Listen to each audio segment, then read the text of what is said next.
Bonjour les enfants! Voici la leçon C1 des défis calcul. Tu vas apprendre à calculer des additions jusqu'à 10. C'est quoi une addition? Tu ne connais peut-être pas encore le mot, mais tu as sûrement déjà dû en faire dans ta tête.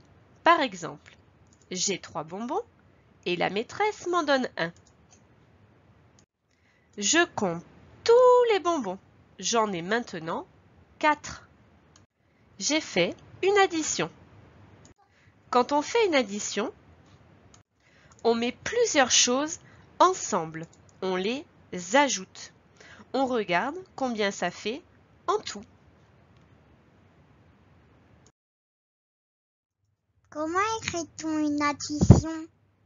Pour faire des additions, on utilise le signe plus qui s'écrit comme ça. Il se lit plus.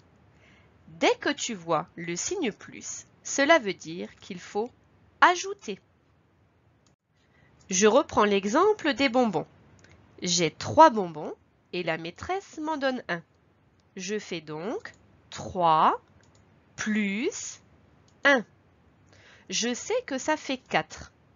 Mais pour écrire la réponse, on n'écrit pas le 4 à côté du 1 pour ne pas mélanger tous les chiffres. On va écrire égal. Les deux traits l'un au-dessus de l'autre, cela veut dire égal. Je vais donc relire tout le calcul. On lit 3 plus 1 égale 4. On va faire un premier exercice pour apprendre à lire les calculs. Voici un calcul. Mets la vidéo sur pause pour le lire. La réponse était 4 plus 2 égale 6. Il y a le calcul ici et de l'autre côté du égal, il y a la réponse. Voici un autre exemple. On lit 6 plus 3 égale 9. On retrouve le calcul ici et la réponse après le égal.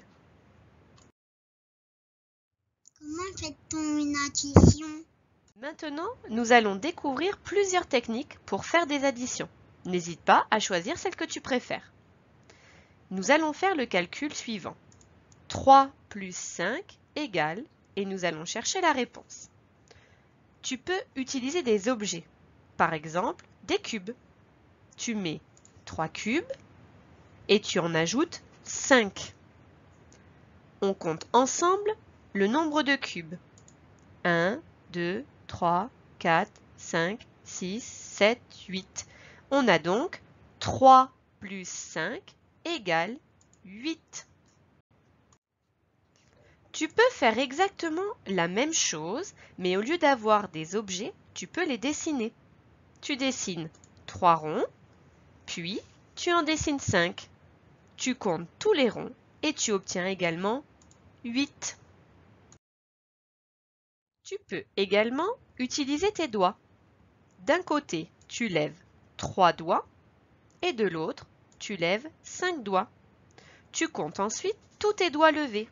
1, 2, 3, 4, 5, 6, 7, 8. On a donc 3 plus 5 égale 8. Voici une autre technique. Il faut d'abord que tu prennes le plus grand chiffre. Ici, c'est 5. Et tu le mets dans ta tête. Ensuite, tu ajoutes 3 sur tes doigts. Tu lèves 3 doigts. Comme tu as déjà 5 dans ta tête, tu avances ensuite sur tes doigts. Après 5, il y a 6, 7, 8. On a donc 3 plus 5 égale à 8. Cette technique est très intéressante car elle va t'aider pour les nombres plus grands lorsque tu n'auras pas assez de doigts pour faire les additions.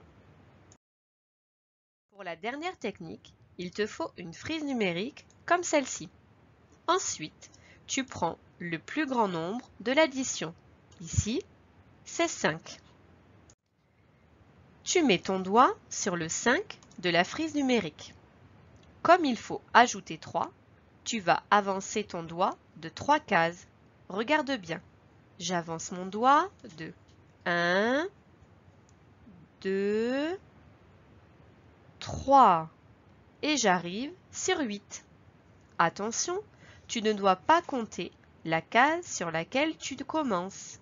Il faut toujours avancer. On obtient donc 3 plus 5 égale 8.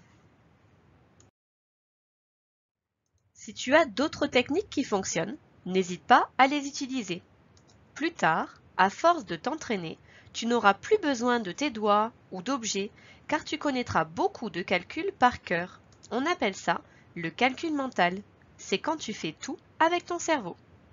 En attendant, entraîne-toi avec les défis calcul et n'hésite pas à regarder plusieurs fois la vidéo si tu en as besoin. À toi de jouer!